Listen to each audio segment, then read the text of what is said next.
Hello everyone, I welcome you all in my YouTube channel. So in today's video, we will discuss about structure of atom. So our first topic of discussion will be Dalton's atomic theory. So Dalton atomic theory, it is also known as classical atomic theory and is proposed by or is given by John Dalton. तो Dalton atomic theory जो है सबसे पहली theory थी जिसने explain किया था atom के बारे में थोड़ा बहुत. If I talk about it's postulate, so its first postulate is all matter are made up of atom which is smallest part of matter and cannot be further divided into smaller unit. ये क्या बोलता है कि जो हमारा matter है, जितना भी हमारे सराउंडिंग में मैटर है, सारा का सारा बना हुआ है एटम से, और एटम ही जो है स्मॉलेस्ट पार्ट है. एटम ही स्मॉलेस्ट पार्ट है हमारे मैटर का. इसकी फर्दर अगर हम चाहे इससे भी छोटा कुछ चीज़ हम बनाए तो वो पॉसिबल नहीं है. मतलब जो एटम है वो स्मॉलेस्ट पार्ट होगा. It can not be further divided into smaller than it, right. So our second postulate is atom of same element are same and atoms of different element are different. ये क्या कहता है कि अगर मैं एक element की बात करूं, for example if I talk about sodium, right, if I talk about sodium, तो सोडियम जो है सोडियम के ही एटम से बना होगा. ये जो एटम्स है इसमें, ये भी सोडियम का होगा, ये भी सोडियम का होगा, ये भी सोडियम का. इस तरह से सारे के सारे एटम जो होंगे सोडियम में वो सोडियम से ही बने होंगे. और अगर मैं किन्हीं दो एलिमेंट की बात करूं, फॉर एग्जांपल एक सोडियम है और एक मैं बात करता हूं मैग्नीशियम की, तो जो मैग्नीशियम है वो भी मैग्नीशियम के ही एटम से बना हुआ होगा, लाइक दिस. ये भी मैग्नीशियम का एटम, ये भी, और ये भी सारे. तो मतलब जो डिफरेंट जो एलिमेंट है वो डिफरेंट एटम से मिलकर बने होंगे, राइट. तो ये है हमारा सेकेंड पॉस्टुलेट. ये तीसरे पॉस्टुलेट में. Third postulate is atom combines to form molecule. दो एटम है आपके, फॉर एग्जांपल हाइड्रोजन एटम आपस में कंबाइन करके हाइड्रोजन मॉलिक्यूल बनाएंगे. Fourth one is atom can neither be created nor be destroyed. Atom को ना तो हम क्रिएट कर सकते हैं किसी भी केमिकल रिएक्शन में और ना ही उसको हम डिस्ट्रॉय कर सकते हैं. Next postulate, atom is electrically neutral. ठीक है, एटम जो है इलेक्ट्रिकली न्यूट्रल होगा. Sixth postulate is it explain the law of chemical combination. इसने कुछ लॉज ऑफ केमिकल कॉम्बिनेशन को एक्सप्लेन किया था, जैसे पहला law of conservation of mass, law of definite proportion, law of multiple proportion. इन लॉज को हम आगे भी डिटेल में डिस्कस करेंगे. तो ये कुछ एक पॉस्टुलेट थे जो डाल्टन एटॉमिक थ्योरी ने जो है प्रपोज किया था about the atom, right. But ये जो थ्योरी है ये आपके 60 से 70 साल तक चली, है ना. ये 60 से 70 साल तक चली, बट इसके कुछ ड्रॉबैक्स थे. देखिए क्या ड्रॉबैक्स थे वो देखते हैं हम. यहाँ से क्वेश्चन आता भी है. पहला drawback, could not explain the Gay Lussac law of gaseous volume. Very important. From here question has already been asked in examination, so this point is very important. Question क्या था कि जितने भी लॉ ऑफ केमिकल कॉम्बिनेशंस है उनमें से कौन से लॉ को एक्सप्लेन नहीं कर पाया था, कौन, डाल्टन एटॉमिक थ्योरी. तो वो कौन सा लॉ था, Gay Lussac law of gaseous volume. Second जो ड्रॉबैक था वो ये था, atom of same element are same. ये इसने स्टेटमेंट दी थी, ऊपर हमने देखा. बट अगर मैं बात करूं, हमारे पास जो हाइड्रोजन है उसके 3 आइसोटोप्स मौजूद है. एक है आपका प्रोटियम, दूसरा है आपका ड्यूटेरियम, तीसरा है आपका टिरिटियम. अगर हम बात करें इन तीनों के, क्योंकि इन्होंने क्या कहा था कि भाई जो एटम होंगे ना, सेम एलिमेंट के एटम सेम होंगे. बट यहाँ पर अगर हम देखें ये हाइड्रोजन के ही एटम है, बट इनका जो मास है वो अलग है. इसका मास 1 है, 2 है, 3 है. इन्होंने तो कहा था कि भाई जो एटम हो गए सेम एलिमेंट के वो सेम हो गए, बट यहाँ पे अगर हम देखें ये जो एटम्स इनका तो मास अलग है, तो हम इनको सेम कैसे बोले अगर इनका मास डिफरेंट है. ठीक है, तो आइसोटोप्स जो है इस कैटेगरी में फिट नहीं हो पाया, तो ये भी इसका एक ड्रॉबैक जो है साबित हो जाता है. नेक्स्ट देखेंगे. नेक्स्ट जो ड्रॉबैक है वो है atom of different elements are different. इन्होंने ये स्टेटमेंट तो दे दी थी ऊपर कि भाई जो डिफरेंट एलिमेंट्स होंगे उनके जो एटम होंगे ना वो भी डिफरेंट होंगे, है ना, इन रिस्पेक्ट विद मास. की मास को अगर हम बात करें, डिफरेंट एटम्स के एलिमेंट का जो मास है वो कैसा होगा, वो डिफरेंट होगा, है ना, डिफरेंट होगा. बट अगर हम बात करें आर्गन जो होता है उसका मास भी 40 होता है, और आपका जो कैल्शियम है उसका मास भी 40 होता है. तो these two elements are isobar. Actually I would say these two atoms are isobar to each other, although they are the atom of different element. तो इनको डिफरेंट होना चाहिए था इनके मास को, बट इनका जो मास है वो सेम है, तो ये आइसोबार होते हैं ये. तो ये जो स्टेटमेंट इन्होंने दी थी, तो इस कैटेगरी में ये फिट नहीं हो पाया. और इनसे क्वेश्चन पूछा गया कि भाई व्हाई डू एटम कंबाइंस, तो इसका भी इनके पास कोई आंसर नहीं था. तो these are the drawbacks of this theory. Now let's discuss our next topic, which is discovery of electron. Actually electron की डिस्कवरी से पहले हमें जरा डिस्कवरी ऑफ कैथोड रे को थोड़ा समझना होगा. डिस्कवरी ऑफ कैथोड रे का जो क्रेडिट जाता है वो जाता है सर जे थॉमसन को. इन्होंने एक एक्सपेरिमेंट परफॉर्म किया था जिसका नाम था डिस्चार्ज ट्यूब एक्सपेरिमेंट. ये जो एक्सपेरिमेंट है ये है डिस्चार्ज ट्यूब एक्सपेरिमेंट. इस एक्सपेरिमेंट में इन्होंने किया गया, इन्होंने एक डिस्चार्ज ट्यूब ली. As you can see here this is our discharge tube. इन्होंने इस डिस्चार्ज ट्यूब में जो है क्या किया, दो इलेक्ट्रोड्स लगा दिए. एक ये है आपका कैथोड और ये है आपका perforated anode, note it down, perforated anode. Perforated means छेद वाला एनोड, यहाँ पे जो है थोड़े से होल्स थे, तो परफोरेटेड एनोड। तो इन्होंने जो है इन इलेक्ट्रोड्स को कनेक्ट किया एक बैटरी के साथ। ये आपकी बैटरी है, नेगेटिव जो टर्मिनल था बैटरी का उसको उन्होंने कैथोड के साथ कनेक्ट किया और पॉजिटिव टर्मिनल को एनोड के साथ कनेक्ट किया। इस एक्सपेरिमेंट को करने का जो पर्पस था वो ये था कि वो चेक करना चाह रहे थे जो यहाँ पे ये गैस फिल करेंगे। एक्चुअली उन्होंने यहाँ पर एक गैस फिल करी थी, कौन सी, जैसे उन्होंने हीलियम गैस को यहाँ पर फिल किया था। तो वो चाह रहे थे ये पता करना कि क्या जो गैसेज है, गैसेज वो कंडक्ट करेगी इलेक्ट्रिसिटी को। एक्चुअली हमें ये चीज़ पता है यार कि जो गैसेज होती है they are bad conductor of electricity. But अगर हम थंडरस्टॉर्म या फिर लाइटनिंग देखते हैं ऊपर, तो हमें ऐसा दिखता है कि भाई जो लाइट है या फिर जो इलेक्ट्रिसिटी वो ट्रैवल करती हुई दिख रही है ऊपर जब हम आसमान की ओर देखते हैं।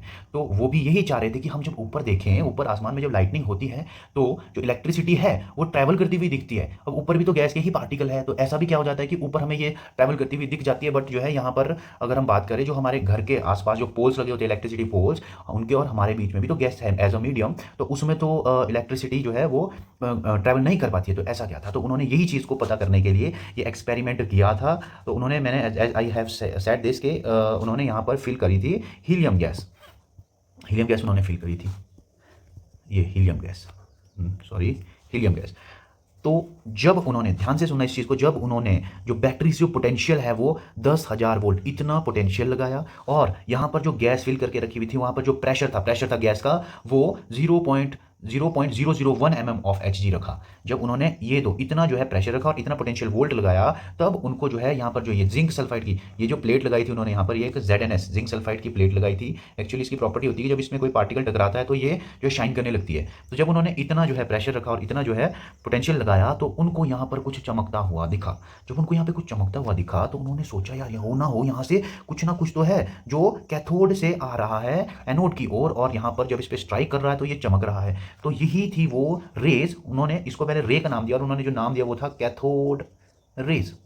उन्होंने इन रेज को जो नाम दिया वो था कैथोड रे, क्योंकि ये कैथोड से निकल रही थी। ठीक है, तो ये उनका एक्चुअली आपका एक्सपेरिमेंट था, डिस्चार्ज ट्यूब एक्सपेरिमेंट। तो उन्होंने बोला जब हम इतना ज़्यादा पोटेंशियल लगाएंगे और इतना कम प्रेशर रखेंगे यहाँ पर, हो ना हो तब जाके जो गैसेज है वो कंडक्ट करना स्टार्ट कर दे इलेक्ट्रिसिटी को। तो हमें पता है कि इन द स्काई जब वो थंडर स्टॉर्म या फिर हम बोले जब वो लाइटनिंग होती है तो इतना पोटेंशियल वहाँ पर जनरेट हो जाता है। ठीक है, तो ये था उनका डिस्चार्ज ट्यूब एक्सपेरिमेंट, जहाँ से डिस्कवरी हुई कैथोड रे की, तो इंपॉर्टेंट प्रॉपर्टीज़ है, यहाँ से भी क्वेश्चन बनता है कि जो कैथोड रे यहाँ पर डिस्कवर हुई है ना, इनकी क्या प्रॉपर्टीज़ है। तो एक एक करके हम सारी प्रॉपर्टीज़ को देखेंगे। पहली, cathode rays are originated from cathode. Obviously यार कैथोड से ही तो ओरिजिनेट हो रही थी ये। जब यहाँ पर उन्होंने इतना पोटेंशियल लगाया, क्योंकि ये मेटल है, मेटल की टेंडेंसी होती है इलेक्ट्रॉन को देना। ठीक है, उस वक्त तक पता नहीं था कि भाई इलेक्ट्रॉन मतलब ये जो कैथोड रे है, बाद में जाके इनका नाम इलेक्ट्रॉन रखा, इलेक्ट्रॉन जो है पड़ा। एक्चुअली जो यहाँ से निकल रहा था जो कैथोड रे मैंने आपको बताया वो इलेक्ट्रॉन ही थी, वो जो है इलेक्ट्रॉन ही थी। तो इतना पोटेंशियल जब लगाएंगे, ये जो मेटल है यहाँ पर, मेटल के जो आपके इलेक्ट्रोड्स है ये इलेक्ट्रॉन देंगे और यहाँ पर जो है आपके नेगेटिव चार्ज है ना, नेगेटिव चार्ज इलेक्ट्रॉन पे, और ये जाएगा ट्रैवल करते हुए पॉजिटिव की ओर अट्रैक्ट होगा और यहाँ पर स्ट्राइक करेगा और चमक जाएगी आपकी ये जिंक सल्फाइड की प्लेट। तो पहला जो आपका प्रॉपर्टी है वो है cathode ray are originated from cathode. दूसरा, cathode ray are negatively charge since cathode ray are attracted towards the positive plate of this whole experiment. So हो ना हो इनमें खुद में कौन सा चार्ज होगा, नेगेटिव चार्ज, तभी तो ये पॉजिटिव की ओर अट्रैक्ट हो रहे हैं यहाँ पर। ठीक है, नेक्स्ट देखेंगे, cathode ray have particle nature and possess kinetic energy. Very important, cathode ray have, wait a second, okay, so next property is cathode ray have particle nature and possess kinetic energy. Actually इसको समझाने के लिए उन्होंने क्या किया, यहाँ पर एक व्हील रखा, माइका व्हील, एक व्हील रखा और उन्होंने एक चीज़ ऑब्जर्व की, ये जो व्हील था ना, ये व्हील ये चल रहा था, ऐसे ऐसे करके चलने लग गया। तो उन्होंने इसके पीछे का एक्सप्लेनेशन क्या दिया, उन्होंने इसके पीछे का एक्सप्लेनेशन ये दिया कि हो ना हो जो ये कैथोड रे यहाँ से निकल रही है, रे तो उन्होंने बोल दिया, बट उन्होंने बोला कि क्योंकि एक जो कैथोड रे है ये पार्टिकल, इनका पार्टिकल नेचर है, इनका पार्टिकल नेचर होगा, जब ये पार्टिकल है तो ये मूव कर रही है और पार्टिकल जब मूव करता है तो उसके साथ एक एनर्जी एसोसिएट होती है जिसको हम काइनेटिक एनर्जी बोलते हैं। जब ये पार्टिकल मूव करेगा और इससे टकराएगा तो ये अपनी जो काइनेटिक एनर्जी है वो इसमें ट्रांसफर कर देगा और ये घूमने लग जाएगा। ठीक है, तो उन्होंने बोला कि जो कैथोड रे है उनका पार्टिकल नेचर होता है और काइनेटिक एनर्जी भी होती है। नेक्स्ट देखेंगे, cathode rays are deflected in electric field and magnetic field. Actually उन्होंने क्या किया,